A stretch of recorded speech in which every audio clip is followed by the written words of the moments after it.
Hello दोस्तों, मैं निखिल कुमार वासने सक्षम क्लासेस के यूट्यूब चैनल पर आप सभी का स्वागत करता हूं और उम्मीद करता हूं कि आप सभी लोग अपने बोर्ड एग्जाम की तैयारी बहुत अच्छे से कर रहे होंगे। आपके इन्हीं बोर्ड्स एग्जाम में आपकी हेल्प करने के लिए मैं आपके लिए एक कोर्स लेकर आया हूं जिसमें हम आपके हर चैप्टर से रिलेटेड कुछ मोस्ट इंपॉर्टेंट क्वेश्चंस करेंगे। ये क्वेश्चंस आपके टोटली एग्जाम ओरिएंटेड होंगे और मैं आपको गारंटी देता हूँ कि इनमें से आपको बहुत से क्वेश्चन ऐसे होंगे जो आपको एग्जाम में देखने को मिलेंगे। तो ज़्यादा टाइम वेस्ट ना करते हुए हम चलते हैं आज अपनी पहली वीडियो की तरफ, जो है हमारे रिलेशन एंड फंक्शन से रिलेटेड। इसमें आज हम फर्स्ट चैप्टर के कुछ इंपॉर्टेंट क्वेश्चंस करेंगे। मैं आपके लिए छांट कर कुछ क्वेश्चंस लेकर आया हूं जो आपको बहुत हेल्प करेंगे इस चैप्टर में। तो चलते हैं सबसे पहले क्वेश्चन की ओर। तो फर्स्ट क्वेश्चन है, the function F N N to n is defined by fn is equals to n plus 1 over 2 if n is odd and n by 2 if n is even the function is। अब देखिए हमको इस question में क्या बताना है। इसने हमको बताया एक फंक्शन है जो n to n का है, मतलब n का मतलब होता है नेचुरल नंबर। तो नेचुरल नंबर से नेचुरल नंबर का वो फंक्शन है हमारे पास और वो इस तरीके से डिफाइन किया है, अगर n मेरे पास ऑड होगा तो मेरे को n प्लस 1/2 लेना है और n अगर मेरे पास इवन होगा तो मेरे को n/2 लेना है। तो यहाँ पर हम बात करते हैं फंक्शन हमारा क्या होगा, बाइजेक्टिव होगा, 1 1 होगा, ऑन टू होगा, ऑन टू होगा, 1 1 नहीं होगा, या फिर 1 1 और ऑन टू दोनों में से कुछ भी नहीं होगा। ठीक है, बात करते हैं। आइए भैया, तो सबसे पहले हम देखते हैं बाइजेक्टिव क्या होता है। ऐसे फंक्शन जो 1 1 और ऑन टू दोनों होते हैं, 1 1 और ऑन टू दोनों होते हैं, हम उनको बाइजेक्टिव फंक्शन बोलते हैं। तो यहाँ पर हमको ये चेक करना है कि ये बाइजेक्टिव है या नहीं, या 1 1 है या ऑन टू है। तो आप एक काम करो, आप 1 1 और ऑन टू चेक कर लेते हैं। तो 1 1 की कंडीशन क्या होती है? 1 1 की कंडीशन हमारे सामने ये होती है कि अगर मेरे पास fx1 is equals to fx2, अगर दो डिफरेंट वैल्यूज हैं x1 और x2, मैंने दो डिफरेंट वैल्यूज लिए हैं और उनकी जो फंक्शंस में वैल्यू पुट करने पर मेरे को सेम आंसर मिल रहा है। अब मैं इनको जब सॉल्व करना स्टार्ट करूंगा आगे, तो मेरे को x1 is equals to x2 मिलना चाहिए। मतलब कि जो डिफरेंट वैल्यूज लेकर चल रहे थे, स्टार्टिंग में मानकर चल रहे थे, वो डिफरेंट नहीं, वो सेम थी। और ऑन टू फंक्शन के लिए हम ये बोलते हैं कि जो फंक्शन है, फंक्शन की रेंज और फंक्शन की कोडोमेन क्या होनी चाहिए, बराबर। तब हम कहेंगे कि हाँ, ये जो फंक्शन है हमारा 1 1 भी है और ऑन टू भी है। ये कंडीशन में 1 1 और इस कंडीशन में ऑन टू। तो यहाँ पर हम बात करते हैं ये हमारे पास फंक्शन 1 1 है या ऑन टू है। चलिए भैया, अब मैं एक काम करता हूँ, मैं दो वैल्यूज लेता हूँ, एक n इज इक्वल्स टू 1 लेता हूँ और एक n इज इक्वल्स टू 2 लेता हूँ। जब आपने n इज इक्वल्स टू 1 लिया तो आप फंक्शन को चेक कीजिए, f1 की वैल्यू आपको कितनी मिलेगी। MCQ है तो MCQ के अकॉर्डिंग करते हैं। f1 अगर आप लेते हैं तो 1 एक आपका ऑड नंबर है, तो आपको ये वाला फंक्शन लेना पड़ेगा, 1 प्लस 1/2, जो आपको कितना देगा, f1 आपको कितना मिलता है, 1। f2 की बात करते हैं तो f2 आपको कितना मिलेगा, 2 एक आपका इवन नंबर है तो आपको n/2 लेना है, तो ये कितना बनेगा, 2/2। तो इसकी वैल्यू f2 की वैल्यू भी कितनी आई, 1। इसका मतलब आपने दो डिफरेंट वैल्यूज ली थी, उनके लिए आपके फंक्शन के आंसर सेम आ रहे हैं। इसका मतलब ये आपका फंक्शन 1 1 नहीं है। कैसा फंक्शन हो जाएगा ये फिर, मैनी वन फंक्शन। क्योंकि अगर आप इनकी डिफरेंट वैल्यूज ले रहे हो और आपको डिफरेंट आंसर मिल रहे हैं, तभी वो आपका 1 1 कहलाता है। क्योंकि एक फंक्शन एक से ही रिलेट करेगा, एक से ज़्यादा से रिलेट करता है तो हम उसको क्या बोलते हैं, मैनी वन फंक्शन। इसका मतलब ये फंक्शन 1 1 फंक्शन तो नहीं है। 1 1 नहीं है तो ये बाइजेक्टिव भी नहीं हो सकता और सेकंड ऑप्शन भी नहीं हो सकता। तो आपके दो ऑप्शन तो कट गए। अब आपके पास दो ऑप्शन बच रहे हैं कि या तो ये ऑन टू है या फिर ऑन टू भी नहीं है। अब ऑन टू को चेक करने के लिए मेरे को इसकी कोडोमेन देखनी है। तो कोडोमेन इसकी क्या है, कोडोमेन है इसकी नेचुरल नंबर। अब आप ये देखिए कि जब आप इसको पुट कर रहे थे तो आपको जो आंसर n की, जब आप कोई भी वैल्यूज पुट करेंगे तो आपको जो fx का आंसर मिलेगा, क्या वो सारे नेचुरल नंबर मिलेंगे या नहीं मिलेंगे। 1 पुट करूंगा तो 1 मिलेगा, 2 पुट करूंगा तो यहाँ से मिलेगा, 3 पुट करूंगा यहाँ से 4। मतलब मेरे को यहाँ पर मैं ये बोल सकता हूँ इस फंक्शन में रेंज जो है वो बराबर है किसके, कोडोमेन के। जब रेंज आपकी कोडोमेन के बराबर है, इसका मतलब ये फंक्शन आपका ऑन टू है। ऑन टू है तो हमारा कौन सा ऑप्शन हो जाएगा, option number C. Okay, next question की ओर चलते हैं। Next question, the number of functions defined from 1 2 3 4 5 to AB which are 1 1। अब देखिए हमारे पास दो फंक्शन दे रखे हैं। एक फंक्शन दे रखा है हमको, हमारे पास दो सेट हैं 1 2 3 4 5, पहला सेट, दूसरा सेट है ए और बी का। अब मेरे को क्या ये एक फंक्शन बनाना है, वो भी कैसा 1 1 फंक्शन। अब ये देखने ऐसे कितने फंक्शन बन सकते हैं जो 1 1 होंगे और इन सेट से इस तरीके से रिलेट कर रहे होंगे। तो भैया बात करते हैं मिसाल, देखिए अगर मैं 1 को रिलेट करता हूँ ए से और 2 को रिलेट करता हूँ बी से, 1 1 कहता है कि यहाँ पर सिंगल एलिमेंट का रिलेशन हो, इधर इनका जो है सिर्फ सिंगल एलिमेंट से रिलेशन हो, तो सिंगल एलिमेंट से रिलेशन हो गया। क्या ये फंक्शन है? फंक्शन नहीं है, क्योंकि हम जानते हैं अगर कोई भी रिलेशन फंक्शन होगा तो इस तरफ के सारे एलिमेंट की इमेज इस तरफ होनी चाहिए, जबकि आपके पास 3 4 और 5 की इमेज यहाँ पर नहीं बनी। इमेज का मतलब 3 4 5 भी इस तरफ किसी ना किसी से रिलेट करने चाहिए, यहाँ पर नहीं कर रहे हैं, इसका मतलब ये फंक्शन नहीं है। अब आपको इसको फंक्शन बनाना है तो आपको इसको 3 4 5 को किसी से तो रिलेट करना पड़ेगा। अब आप रिलेट कर किससे सकते हो? ए से या फिर बी से।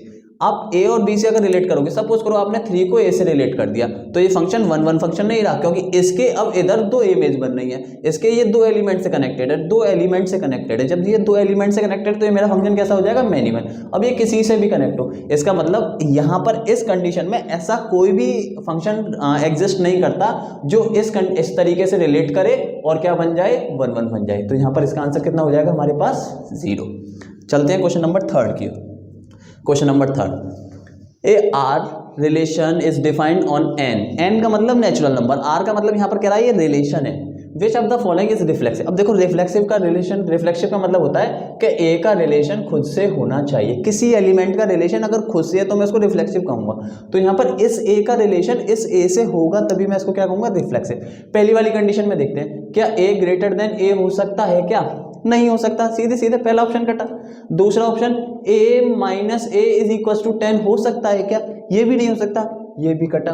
तीसरा option R such X comma Y such that X Y is the square of number, X Y is the square number means a into A, ये क्या बनेगा? ए स्क्वायर बनेगा। हाँ भैया ये आपका स्क्वायर बनना है किसी नंबर का, इसका मतलब इसका करेक्ट आंसर क्या हो जाएगा? सी। नेक्स्ट को चेक करते हो, क्या a प्लस 4a 10 बनेगा? क्या नहीं बनेगा, ये भी नहीं हो सकता। इसका मतलब 3 ऑप्शन आपके कट गए। कौन सा ऑप्शन सही था? 4। रिफ्लेक्सिव का मतलब होता है एक एलिमेंट का रिलेशन खुद से होना चाहिए, और ये जो a है ना, ये किस में से रिलेट करे? आपके उस सेट में से। इसका मतलब ये रिलेशन, यहाँ पर हम n की बात करें तो ये किससे रिलेट करना चाहिए? आपके नेचुरल नंबर से। ठीक, नेक्स्ट क्वेश्चन पर चलते हैं। Next, A relation R in set A 1 2 3 is defined as. एक रिलेशन है मेरे पास 1 2 3 का, वो इस तरीके से 1 1 1 2 2 2 3 3। Which of the following order pair in are shall be remove. अब हमको इनमें से कोई एक ऑर्डर पेयर हटाना है जिससे ये क्या बन जाए? इक्विवेलेंस रिलेशन बन जाए। तो पहले इक्विवेलेंस रिलेशन की बात कर लेते हैं। इक्विवेलेंस रिलेशन होता कौन सा है? Equivalence relation.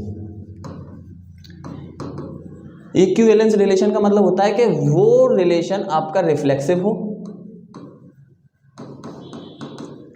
वो रिलेशन आपका सिमेट्रिक हो, और वो रिलेशन आपका ट्रांजिटिव हो। अगर ये कोई रिलेशन इन तीनों कंडीशन को सेटिस्फाई करेगा तभी मैं उसको क्या कहूँगा कि वो मेरा इक्विवेलेंस रिलेशन है। यहाँ पर हम बात करते हैं, हमारे पास सबसे पहले रिफ्लेक्सिव की कंडीशन चेक करते हैं। रिफ्लेक्सिव कहता है कि अगर एक सेट में जितने भी एलिमेंट हैं उन सब का रिलेशन खुद से होना चाहिए। इसका मतलब यहाँ पर इस सेट में कितने रिलेशन है, कितने एलिमेंट हैं? 1 2 3। कितने एलिमेंट है? 3 एलिमेंट। इसका मतलब इन सब का रिलेशन खुद से होना चाहिए। इसका मतलब 1 का रिलेशन 1 से होना चाहिए। भैया आप इसको नहीं हटा सकते फिर, ठीक।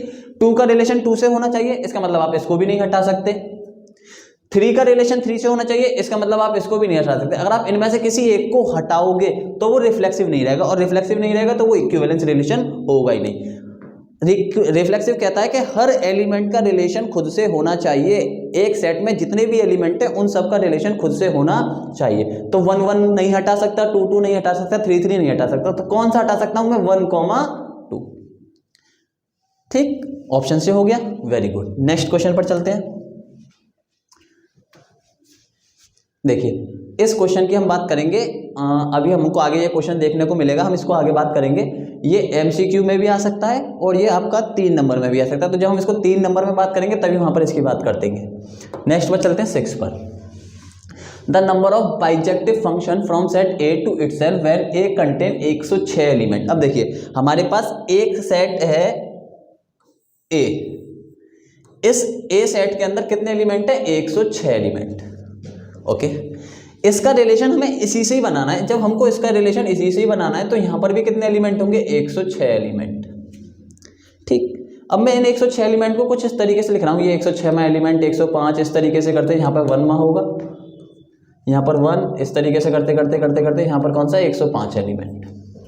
अब देखिए अगर मैं 1 का रिलेशन किन किन से बना सकता हूँ, हमको नंबर ऑफ वेज ढूंढने ना, हम कितने फंक्शन बाइजेक्टिव फंक्शन बना सकते हैं। तो देखो 1 का रिलेशन मैंने बनाया होगा किससे? 106 से। हो सकता है एक कंडीशन 105 से बनाया हो, ये भी हो सकता है दूसरी कंडीशन। मेरे को सिर्फ इस वाले एलिमेंट को इससे रिलेट करना है, तो मैं इस फर्स्ट वाले एलिमेंट को कितने तरीके से रिलेट कर सकता हूं इससे? मेरे ख्याल से 1 को रिलेट करने के मेरे पास 106 तरीके हैं। ठीक, ऐसे ही अगर 2 को, यहां पर 2 होता तो 2 को कैसे रिलेट कर सकता था? देखो 1 को मैंने किसी एक एलिमेंट से रिलेट कर दिया होगा, तो 2 को रिलेट करने के यहां पर मेरे पास अब एलिमेंट कितने बच रहे हैं? 105। मेरे को बनाना कैसा है? बाइजेक्टिव। बाइजेक्टिव का मतलब वो 1 1 भी होना चाहिए। 1 1 का मतलब एक एलिमेंट एक से ही रिलेट करेगा। अगर एक एलिमेंट एक से ही रिलेट करेगा तो भैया 2 को रिलेट करने के मेरे पास 105 तरीके हो जाएंगे, फिर 3 को रिलेट करने के मेरे पास कितने तरीके हो जाएंगे? 104 तरीके। ऐसे ही करके ये प्रोसेस मेरी चलती रहेगी और 106 को रिलेट करने के मेरे पास फिर कितने तरीके बचेंगे? सिर्फ एक। अब मैं इनको देख लेता हूँ, मेरे पास कितना बनेगा? 1 को रिलेट करने के 106 तरीके, फिर 105 तरीके, दूसरे को सेलेक्ट करने के फिर 104 तरीके, फिर अगले को 103 तरीके। ऐसे ही करते करते मेरे कहाँ तक जा रहा हूँ? लास्ट में बचेगा मेरे पास सिर्फ एक तरीका। तो मैं इसको कनेक्ट कर दूंगा तो मेरे पास ये टोटल कितना बन गया? ये बन गया 106 का फैक्टोरियल। इसका मतलब मैं अगर बाइजेक्टिव फंक्शन बनाना चाह रहा हूँ जिसके अंदर 106 एलिमेंट हैं, उनको मैं कितने तरीके से बना सकता हूँ? कितने तरीके से बना सकता हूँ? 106 फैक्टोरियल से। Very good. Question number next पर चलते हैं।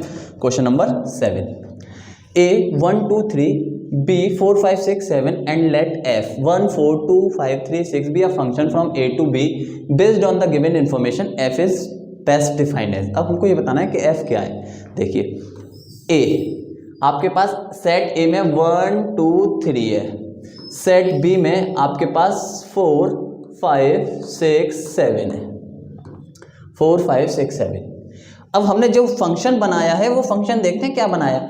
फंक्शन में मैंने 1 को रिलेट करा 4 से, 2 को रिलेट करा 5 से, 3 को रिलेट करा मैंने 6 से। ये मेरा फंक्शन बना। अब हम बात करते हैं, देखो इस साइड के ये A सेट है, ये हमारे पास B सेट है। तो सेट B जो है हर सिंगल एलिमेंट से रिलेटेड है A के। ठीक, जब सिंगल से होता है तो उसको हम क्या बोलते हैं? उसको हम बोलते हैं 1 1 फंक्शन। इसका मतलब ये 1 1 तो है 1 1। अब ऑन टू की बात करते हैं। ऑन टू कहता है कि रेंज जो है वो बराबर होनी चाहिए किसके? कोडोमेन के।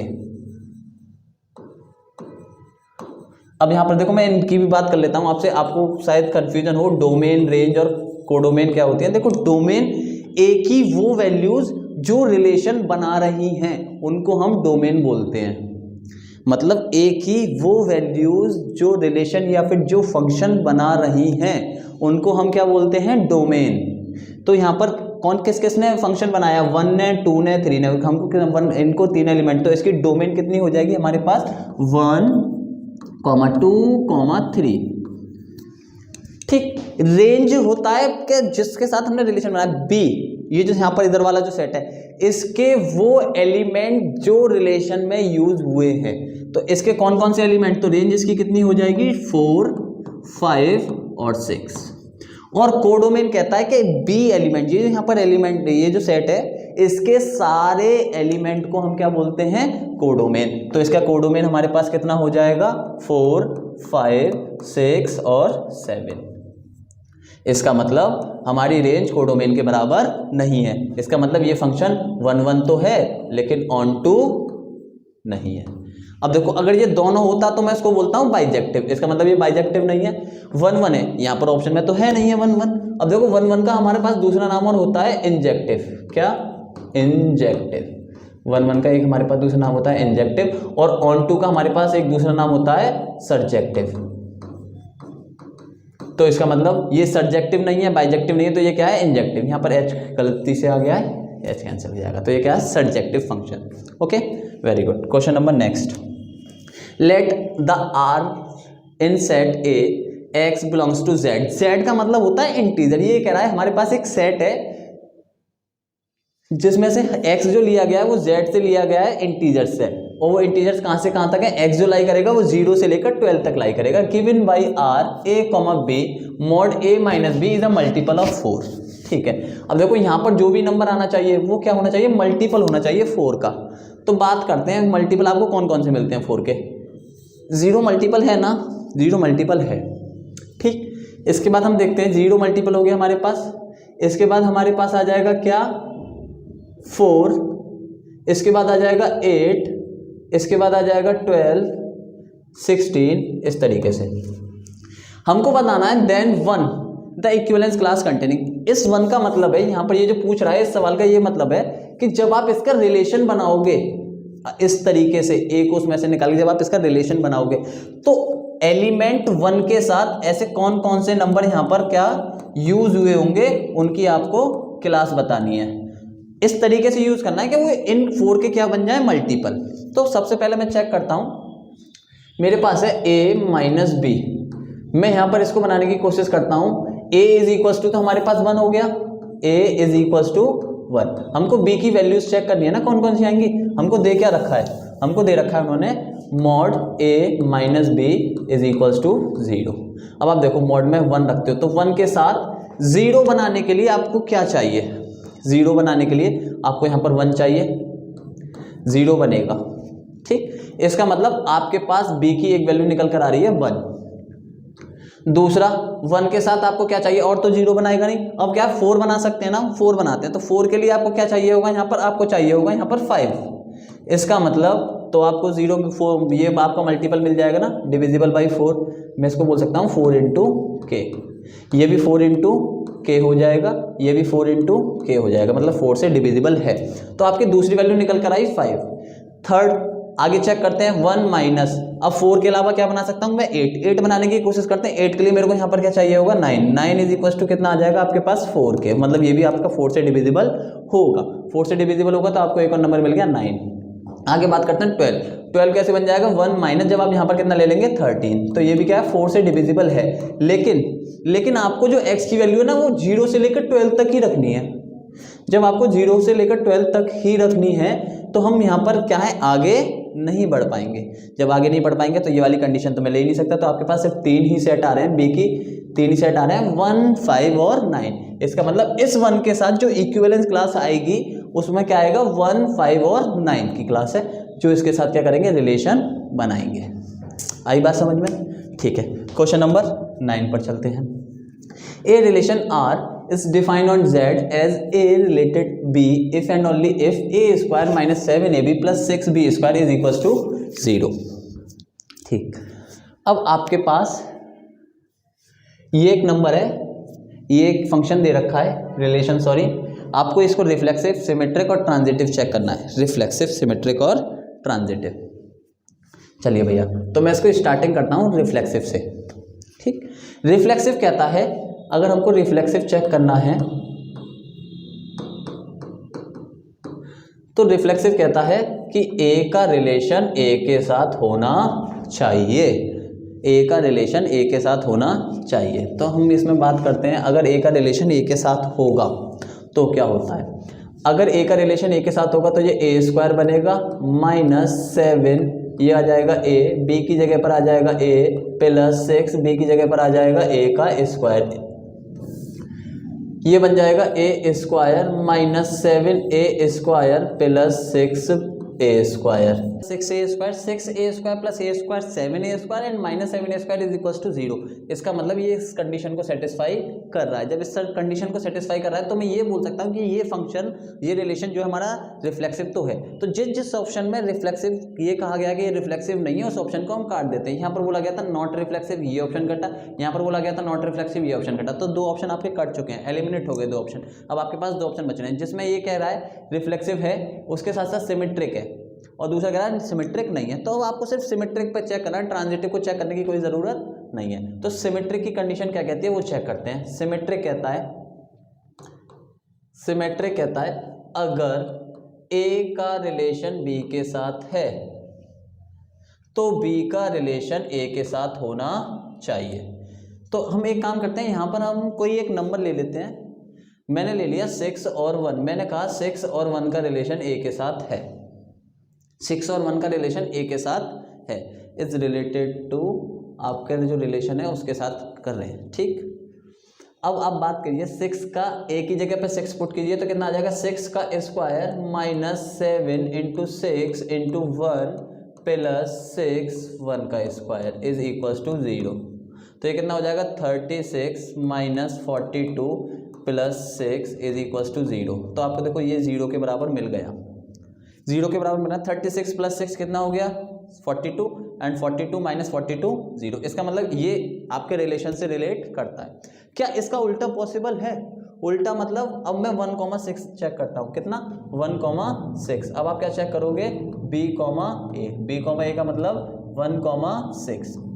तो A की वैल्यू 1 का square minus 7 times 6 1 plus 6 times of 6 square. देखो ये बनेगा 1 माइनस 42 प्लस 216। अब देखो ये आपके 0 के बराबर आ पाएगा क्या, नहीं आ पाएगा। इसका मतलब B, A आपके रिलेशन से नहीं है। जब ये नहीं है तो हमका रिफ्लेक्सिव तो है लेकिन सिमेट्रिक नहीं है। तो कौन सा ऑप्शन सेलेक्ट कर देंगे हम, option number D. Okay, very good. Now question number 10। अब ये हमसे पूछ रहा है the smallest integer function f(x) greatest integer function is. अब ये जो है ये आपका इस मैनी 1 है, 1 1 है, या दोनों है, या इनमें से कोई भी नहीं। देखो अब हम इसकी बात करते हैं, मैनी 1 और 1 1 एक साथ तो हो नहीं सकते ना, एक साथ नहीं हो सकते। इसका मतलब सी ऑप्शन आप कभी तो लगाओगे नहीं, या तो वो 1 1 होगा या मैनी 1 होगा, यही कंडीशन हो सकती है। तो ये सी ऑप्शन तो नहीं लगेगा। तो सबसे पहले आपने इसको देखते ही सबसे पहले सी ऑप्शन को एलिमिनेट किया। अब इसकी बात करते हैं मॉड। ये कहता है कि इसमें अगर कोई भी नंबर आ जाता है तो उसका आंसर आपका वो इंटीजर रहेगा बड़ा। तो 2.3 इसका आंसर कितना आएगा, 2। आप कुछ भी नंबर ले लीजिए, 2.7 ले लीजिए, 8 9 ले लीजिए, तो इसका भी आंसर कितना आएगा, 2। इसका मतलब दो डिफरेंट वैल्यूज पर आपको सेम आंसर मिल रहे हैं। इसका मतलब ये आपका आंसर मैनी 1 हो जाएगा। तो भैया इसका आंसर कितना हो गया, many 1। Okay, very good. Now चलते हैं अपने नेक्स्ट क्वेश्चन पर। So that the relation R in the set A 1 2 3 4 5 6 given by R a comma b such that mod a minus b is divisible। इसको divisible कर लेना, divisible by 2 is an equivalence relation. अब हमको क्या proof करना है, हमको ये प्रूफ करना है कि ये जो फंक्शन रिलेशन बनाया है ना हमने, ये इक्विवेलेंस रिलेशन है। और आप जानते हो इक्विवेलेंस रिलेशन मतलब आपको क्या प्रूफ करना है, आपको ये प्रूफ करना है कि ये रिफ्लेक्सिव है, सिमेट्रिक है और ट्रांजिटिव है। तो तीनों कंडीशंस हमको प्रूफ करनी है। तो सबसे पहले हम बात करते हैं यहाँ पर फर्स्ट रिफ्लेक्सिव की।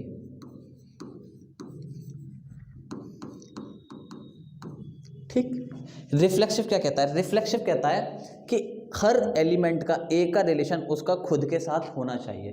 रिफ्लेक्सिव क्या कहता है, ए रिलेटेड टू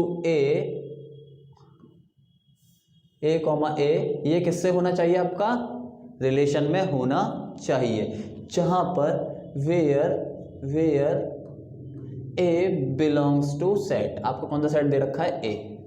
ठीक, ए सेट से मैंने एक एलिमेंट ले लिया है और ए कॉमा ए भी बिलोंग्स करना चाहिए आपके उस रिलेशन को। ठीक, यहां पर हम बात करते हैं आपको क्या दे रखा था रिलेशन में, प्रूफ करते हैं कि ये रिफ्लेक्सिव है या नहीं। पहले आप ये कंडीशन लिखेंगे, रिफ्लेक्सिव की जो कंडीशन होती है हमने लिखी। हम वहां पर बात करते हैं mod A minus B is divisible by 2। तो mod A minus A is equals to 0। अब 0 मिल रहा है आपको, जब 0 मिल रहा है तो 0 क्या होता है, विच इज डिविजिबल बाई 2। जो भैया क्या होता है आपका, डिविजिबल होता है किससे, डिविजिबल बाई 2 से डिविजिबल होता है। Therefore relation R is reflexive.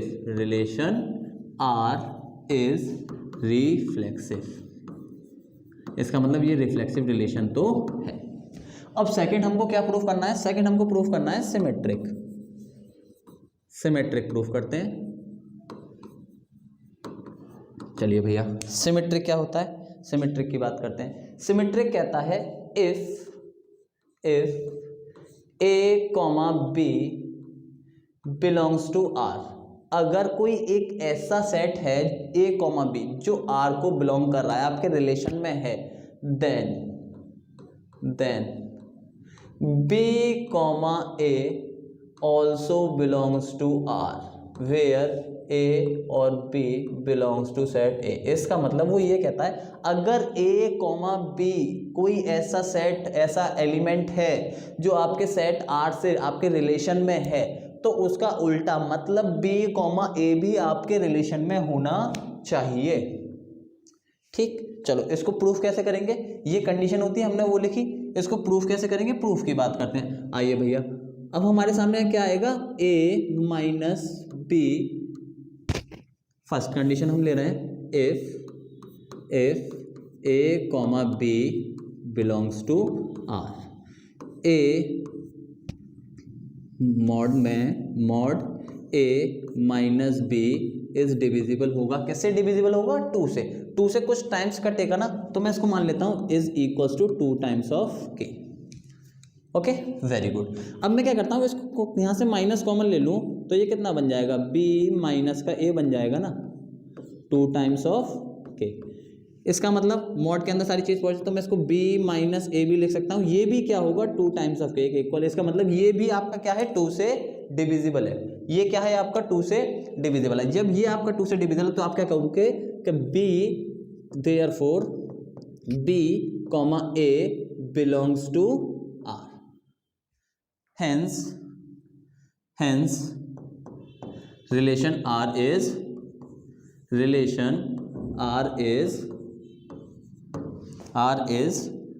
symmetric। इसका मतलब ये जो रिलेशन R है वो आपका सिमेट्रिक है। तो आपने रिफ्लेक्सिव प्रूफ कर दिया, आपने सिमेट्रिक प्रूफ कर दिया। तो हम चलते हैं नेक्स्ट क्वेश्चन की ओर। नेक्स्ट हमको क्या प्रूफ करना है, ट्रांजिटिव। अभी वेट, ट्रांजिटिव और प्रूफ करना है, तो थर्ड कंडीशन पर चलते हैं। थर्ड कंडीशन कहती है हमको क्या प्रूफ करना है, ये ट्रांजिटिव। ट्रांजिटिव का मतलब क्या होता है, ट्रांजिटिव कहता है इफ, सपोज कीजिए कि ए का रिलेशन बी से आपके रिलेशन में है, एंड और इसके साथ साथ बी का रिलेशन सी से ये भी आपके रिलेशन में है, देन ए का रिलेशन बी से ए का रिलेशन सी से भी होना चाहिए। ये कहता है अगर ए बी से रिलेट कर रहा है, बी सी से रिलेट कर रहा है, तो ये जो ए है ये इस सी से भी रिलेट करना चाहिए। ठीक, प्रूफ कैसे करेंगे इसको, ये देखते हैं। आपके पास क्या दे रखा था, इफ हम कंडीशन लेते हैं, if A comma B belongs to R, अगर ए कॉमा बी आर के मतलब रिलेशन के अंदर है, तो हम क्या बोलेंगे कि मॉड ए माइनस बी ये क्या होगा, डिविजिबल होगा किससे, 2 से। कितने टाइम्स मान लेते हैं, k टाइम्स मान लेते हैं। ठीक, and B comma C belongs to R, और बी कॉमा सी आर के अंदर बिलोंग्स कर रहा है, तो हम क्या बोलेंगे, मॉड बी माइनस सी ये भी किसके बराबर होगा, 2 टाइम्स ऑफ कुछ और नंबर मान लेते हैं l। अब क्या कर रहे हैं, इक्वेशन फर्स्ट और इक्वेशन सेकेंड को हम क्या कर रहे हैं, ऐड कर रहे हैं। Add equation first and second. हमने क्या करा, इक्वेशन फर्स्ट और सेकेंड को ऐड कर दिया, तो कितना आ जाएगा, mod A minus B plus mod B minus C is equals to 2 times of K plus 2 times of L. जब आप इसको ऐड करोगे तो ये क्या आ जाएगा, मॉड के अंदर a minus B plus b minus C is equals to 2 common लेके मैं इसको बोल सकता हूँ k time plus l, plus b minus b cancel, आपके सामने क्या बचा, mod A minus C is equals to 2 times of कोई नंबर मान लेते हैं एन। तो आपने क्या देखा कि ए माइनस सी जो कंडीशन हमको रिलेशन में दे रखी थी, वही कंडीशन क्या है 2 is equal to 2 times of K, इसका मतलब वो 2 से डिविजिबल है। इसका मतलब a माइनस सी अगर 2 से डिविजिबल होगा तो इसका मतलब a कॉमा सी किस में होगा, आपके r में। तो आप क्या बोलोगे, therefore a comma C belongs to r। इसका मतलब a कॉमा सी जो है वो आपके रिलेशन से बिलोंग्स कर रहा है। हैंस हम क्या कहेंगे अब, hence relation r is transitive also, transitive, therefore r is an equivalence relation। इसका मतलब ये हमारे पास इक्विवेलेंस रिलेशन है। बताइए यहाँ तक कोई दिक्कत? हमने सबसे पहले रिफ्लेक्सिव प्रूफ करा, रिफ्लेक्सिव की कंडीशन लिखी, फिर उस कंडीशन को सेटिस्फाई कराया, फिर हमने सिमेट्री की कंडीशन लिखी, फिर उस कंडीशन को सेटिस्फाई कराया, फिर हमने ट्रांजिटिव की कंडीशन लिखी, उस कंडीशन को सेटिस्फाई कराया, और फिर हमने क्या बोल दिया कि ये हमारा रिलेशन इक्विवेलेंस रिलेशन है। कोई दिक्कत? ठीक, नेक्स्ट क्वेश्चन की ओर चलते हैं। नेक्स्ट क्वेश्चन क्या है, if the function f r tends to of r to r defined by fx is equals to 3x minus 4 is invertible, then find F inverse. अब हमको एफ इनवर्स निकालना है। हमसे क्या है, ये एफ एक्स जो है इन्वर्टिबल है। इन्वर्टिबल है का मतलब है कि हम इसका इनवर्स फाइंड कर सकते हैं। इनवर्स का मतलब होता है, देखो ये जो आपको फंक्शन दे रखा है ना एफ एक्स, इसको आप वाई पुट कीजिए, Y is equals to 3x minus 4। अब इसका मतलब क्या है, y is equals to 3x minus 4 है, तो एफ इनवर्स का मतलब होता है कि आप x की वैल्यू को फाइंड कर रहे हो इन टर्म्स ऑफ y। तो आपको यहाँ पर क्या करना है, आपको x की वैल्यू को फाइंड करना है इन टर्म्स ऑफ y। तो ये क्या बनेगा, y plus 4 is equals to 3x। इसका मतलब y plus 4 over 3 is equals to x। तो आपके सामने अब आप क्या बोलोगे, f इनवर्स जो है इसका वो कितना है, x प्लस 4/3। देखिए मैंने करा क्या, मैंने क्या रहा था आपको सामने, आप बोलते हो F X is equals to Y, यही तो कहते हैं हम। अब हम क्या कर रहे हैं, हमने इसको y माना, अब एफ इनवर्स को उधर लेके जाऊंगा तो ये कुछ x is equals to F inverse y हो जाएगा। ठीक, एफ इनवर्स y, और y था क्या, y था आपके सामने एफ इनवर्स x, तो आपको लौट फिर के ये फिर से x ही मिलेगा ना। ठीक, तो वही कहानी है, हमको एफ इनवर्स y मिला। यहाँ पर हमको मिला क्या था, यहाँ पर मिला था हमको F inverse y is equals to Y plus 4/3। अब हम जानते हैं हमको एफ इनवर्स x की टर्म्स में चाहिए होता है, तो एफ इनवर्स इस y की जगह पे मैं x पुट कर दूंगा, तो यहाँ पर y की जगह पे x पुट हो जाएगा /3। ये आपको मिल गया F invertible. Okay, next question पर चलते हैं।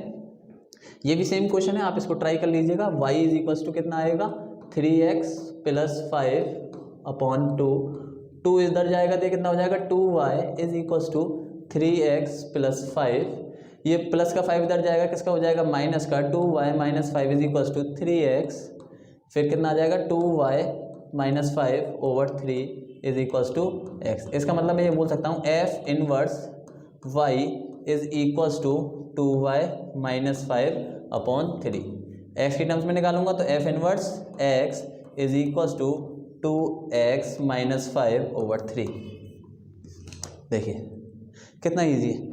जिस चैप्टर से आप डरते हो, मेरे ख्याल से मोस्ट ऑफ द स्टूडेंट इस फर्स्ट चैप्टर से डरते हैं कि क्या थ्योरेटिकल है, क्या करना है इसमें, कुछ नहीं, बहुत इजी है।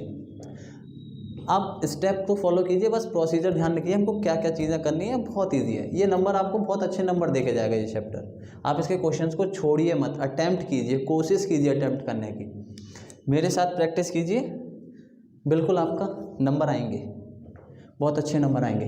ठीक, नेक्स्ट क्वेश्चन पर चलते हैं। ये कह रहा है if r is equals to a,a³ such that a is a prime number less than 5। तो सबसे पहले हम बात करते हैं प्राइम नंबर कौन से होते हैं। वो नंबर्स जो खुद से और 1 से डिविजिबल होते हैं उन्हीं को हम प्राइम नंबर बोलते हैं। तो 5 से छोटे पहले प्राइम नंबर हमारे पास है कौन से, प्राइम नंबर देख लेते हैं। प्राइम नंबर है कौन से, प्राइम नंबर्स, प्राइम नंबर्स कौन कौन से हैं, 2 है। सबसे छोटा प्राइम नंबर 2, 1 भी तो 1 से डिवाइड होता है, खुद से डिवाइड होता है। तो प्राइम नंबर का मतलब होता है ऐसे नंबर्स जिसके 2 फैक्टर होते हैं, एक तो 1 और एक वो नंबर खुद। लेकिन 1 जो है उसका सिर्फ एक ही फैक्टर है 1, दूसरा फैक्टर नहीं है, 2 फैक्टर होने चाहिए थे, तो इसका मतलब 1 को हम प्राइम नंबर में कंसीडर नहीं करते। इसके अलावा प्राइम के अलावा कंपोजिटर होते हैं, कंपोजिट नंबर वो होते हैं जिनके 2 से ज़्यादा फैक्टर होते हैं, लेकिन 1 के 2 से ज़्यादा फैक्टर तो है ही नहीं, तो इसका मतलब ना ही 1 कंपोजिट है ना ही 1 प्राइम है। तो 2, 3, 5, 7 इस तरीके से नंबर जो चलेंगे वो हमारे क्या कहलाएंगे, प्राइम नंबर। हमसे पूछ रहा है हमको एक रिलेशन बनाना है R इस तरीके से कि A, A³ क्या हो, वो A is a prime number. A is a prime number मतलब A की वैल्यू कहाँ से कहाँ तक हो सकती है, A prime number, A belongs करना चाहिए एक सेट में से, हम कौन सा सेट ले रहे हैं, प्राइम नंबर का 2 और 3 का, ये बोल सकते हैं ना, ठीक। इसमें से 2 और 3 हम सिर्फ 5 से less than number prime number 2 और 3 ही ले सकते हैं। इसका मतलब A की वैल्यू, ये जो फर्स्ट है ये, इसको हम बोलते हैं भैया क्या, ये आपका देगा डोमेन, इसको डोमेन। आप यहाँ पर जो जो वैल्यू पुट करेंगे ना वो सारी डोमेन है, और यहाँ पर जो जो वैल्यू आपकी निकल कर आएंगी वो सब कुछ रेंज कहलाती है, ठीक। तो हमको रेंज ही निकालनी है ना इसकी। तो फर्स्ट में A इज इक्वल टू कितना पुट कर रहा हूँ 2, तो आपको A³ कितना मिलेगा 8। सेकेंड आपने A is equal to put करा कितना 3, तो आपको A³ कितना मिलेगा 27। तो आपके पास इसकी रेंज क्या आ जाएगी, range of this relation is equals to कितनी आएगी 8 और 27। Okay, very good. Question number next, question number 15। हम 15 पर चलते हैं। Check whether the function is 1 1 और नॉट। अब देखिए, अब ये आपके सामने मैंने कहा था एक क्वेश्चन नंबर 5 शायद हमने छोड़ा था, वो क्या था, वो आपका, हाँ ये रहा। देखो ये क्वेश्चन x³ क्या है 1 1 है 1 2 है, हमको ये प्रूफ करना है, और यहाँ पर भी हमको यही सेम क्वेश्चन प्रूफ करना है। Check whether the function f r tends to r is defined as fx is equal to x³ is 1 1 और नॉट। ये 1 1 है या नहीं हमको ये चेक करना है। तो 1 1 के लिए वही कंडीशन चलेंगे। सबसे पहले हमको क्या चेक करना पड़ता है, रिफ्लेक्सिव। तो फर्स्ट हमको क्या चेक करना है, रिफ्लेक्सिव की condition A belongs to R, वो उस रिलेशन को बिलोंग्स करना चाहिए, उस रिलेशन में होना चाहिए जहां पर A क्या होगा, A बिलोंग्स करेगा आपके उस सेट को, ठीक। यहाँ पर वो कौन सा सेट है, वो सेट है R का, ठीक। सॉरी, ये तो हमको 1 1 और 1 1 चेक करना है ना, 1 1 है या नहीं। अरे ये तो हमको इक्विवेलेंस नहीं, 1 1 चेक करना है, हटाते हैं इसको, सॉरी 1 1 चेक करना है। तो 1 1 चेक करने का तरीका क्या होता है, देखो 1 1 चेक करने का तरीका होता है 1 1। उसके लिए हमको क्या करना पड़ता है, हमको 2 फंक्शन सेम एज्यूम करने पड़ते हैं डिफरेंट वैल्यूज का, मीन्स fx1 इज इक्वल्स होगा fx2 के। हम ये मानकर चल रहे हैं कि मेरे पास क्या था, मैंने 2 डिफरेंट वैल्यू मानकर चल रहे हैं, हम सपोज करके चल रहे हैं कि हमने 2 डिफरेंट वैल्यूज ली x1 और x2, ठीक। जब मैंने उनको 2 डिफरेंट वैल्यूज ली थी तो उनके जो फंक्शंस में वैल्यूज पुट करी थी मैंने, तो मेरे को सेम आंसर मिला था। जैसे मान लो मैं कह रहा हूँ 1 लिया आपने, ठीक है, 1 पर 1 मिल गया। कुछ ऐसे बताता हूँ, जैसे आपने एक लिया x बराबर a और आपने लिया x बराबर b।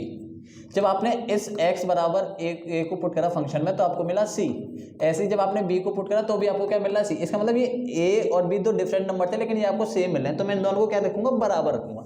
मैं यहाँ पर भी यही सेम काम कर रहा हूँ, मैंने 2 डिफरेंट नंबर लिए x1 और x2, लेकिन जब मैंने उनको फंक्शन में पुट करा था तो मेरे को सेम फंक्शन की वैल्यू मिली थी, मतलब fx1 बराबर है कितने के, fx2 के। अब हम इसका मतलब अगर fx1 बराबर है fx2 के, इसका मतलब ये x³ x1 का क्यूब इज इक्वल होगा x2 के क्यूब के, ठीक। कोई दिक्कत भैया आपको यहाँ तक तो मेरे ख्याल से नहीं होनी चाहिए। इसके बाद देखो बहुत सारे लोग काम करते हैं ये काम, लेकिन आपको नहीं करना है। बहुत सारे लोग काम क्या करेंगे, इस क्यूब से इस क्यूब को कैंसिल कर देंगे और कहेंगे कि x1 आपका इक्वल हो गया किसके, x2 के, जो कि सही नहीं है। हमको ये काम नहीं करना, हमको नहीं पता ये x1 और x2 क्या वैल्यूज़ हैं। अगर ये जीरोज होंगे, देखो जीरो के अलावा अगर ये कुछ भी होते हैं तो इस तरीके से काटना सही होता है, लेकिन अगर ये जीरो के अलावा कुछ, अगर मान लीजिए जीरो आ गया तो हम इस तरीके से जीरो को क्या आप जीरो से डिवाइड कर पाओगे, नहीं कर पाएंगे। हम 0 को 0 से डिवाइड नहीं कर पाएंगे। तो 0 वाले केस में ये कंडीशन खराब हो जाती है। तो कभी भी हमको इस तरीके से नहीं करना पड़ता। हमको क्या करना होता है वो देखते हैं। हमको क्या करना होता है, x1 का क्यूब, आप इस वाली कंडीशन को इधर लेकर आइए, ये कितना हो जाएगा, x2 का क्यूब हो जाएगा इज इक्वल्स टू 0। इसका मतलब अब आप यहाँ से एक कंडीशन लगाएंगे, एक आइडेंटिटी लगाएंगे, a का क्यूब माइनस b का क्यूब। आइए भैया बात करते हैं वो a का क्यूब माइनस b का क्यूब क्या होता है। a का क्यूब माइनस b का cube is equals to a minus b bracket में a square plus b square plus ab। आप इस वाली कंडीशन को लगाइए, हम आगे फिर बात करते हैं इसके। इसका मतलब ये बन जाएगा x1 माइनस x2। नेक्स्ट क्या बन जाएगा, x1 का स्क्वायर प्लस x2 का square plus x1 x2 is equals to 0। अब आप बताइए, अगर कभी दो नंबर मल्टीप्लाई में है और उन दोनों का मल्टीप्लाई 0 आ रहा है तो क्या कंडीशन हो सकती है। मैं ये बोल सकता हूँ ना, अगर ये इन दोनों नंबरों को मल्टीप्लाई करने पर 0 आया है तो इनमें से कोई एक 0 रहा होगा, जब भी पॉसिबल है 0 आना, वरना किसी कंडीशन में मल्टीप्लाई करने पर 0 तो नहीं आता। तो इसका मतलब या तो x minus x2 is equals to 0 होगा, और x1 का स्क्वायर प्लस x2 का स्क्वायर प्लस x1 x2, या फिर ये इक्वल्स टू 0 होगा। अगर ये इक्वल्स टू 0 होता है तो मैं क्या बोलूँगा, x1 is equals to x2, और ये इक्वल्स टू 0 होना पॉसिबल नहीं है। देखो 0 कब हो सकता है, 0 जब हो सकता है जब मेरे पास एक पॉजिटिव नंबर हो जाए और एक नेगेटिव नंबर हो जाए और मैं उनको ऐड कर रहा हूँ, या फिर दो पॉजिटिव नंबर सब्ट्रैक्ट हो रहे हैं। मतलब कहानी वही है, एडिशन होना चाहिए पॉजिटिव और नेगेटिव का। यहाँ पर स्क्वायर किसी का भी कोई सा भी नंबर हो, जो अगर मैं उसका स्क्वायर करूँगा तो हमको हमेशा पॉजिटिव देगा। इसका मतलब ये पॉजिटिव मिलेगा, ये पॉजिटिव मिलेगा, इनके स्क्वायर हो रहे हैं, ये हमको बड़ी वैल्यूज दे देंगे। और अगर ये छोटे नंबरों को मैं मल्टीप्लाई भी कर दूं तो वो इतनी बड़ी पॉजिटिव वैल्यू मिलेगी कि ये हमको 0 नहीं दे पाएगी। इसका मतलब ये 0 के इक्वल नहीं हो सकता। ठीक, इसका मतलब x1 is equal to x2। इस बात का मतलब क्या हुआ, हमको यही प्रूफ करना था। 1 के केस में fx1 को लेकर चलने हैं, fx1 बराबर fx2 लेकर चलते हैं और x1 x2 को बराबर पुट करते हैं। इसका मतलब जो पहले नंबर में a और b अलग अलग मानकर चल रहा था वो अलग अलग नहीं है, वो सेम नंबर है। अगर वो सेम नंबर है तो भैया आप क्या कहोगे कि एक ही नंबर के लिए आपको एक ही फंक्शन का आंसर मिल रहा है। इसका मतलब ये आपका फंक्शन कैसा हो जाएगा, 1 1। यहां तक भैया आपको किसी को कोई दिक्कत? ठीक है दोस्तों, तो आज हमने 15 क्वेश्चन किए हैं। कल हम इसके आगे और कंटिन्यू करेंगे। कल एक बार और हम इसके कुछ और मोस्ट इंपोर्टेंट क्वेश्चंस करेंगे। आप इनकी प्रैक्टिस करना और ट्राई करना, और जो भी आपको कोई भी दिक्कत आ रही है तो आप इस वीडियो के कमेंट में हमको बता सकते हैं। ठीक है, सो थैंक यू। और एक चीज़ का और ध्यान रखना, इस वीडियो को लाइक और शेयर जरूर करना अपने दोस्तों के साथ, ताकि वो भी इन क्वेश्चंस का फ़ायदा उठा सकें। थैंक यू गाइस, मिलते हैं नेक्स्ट वीडियो में।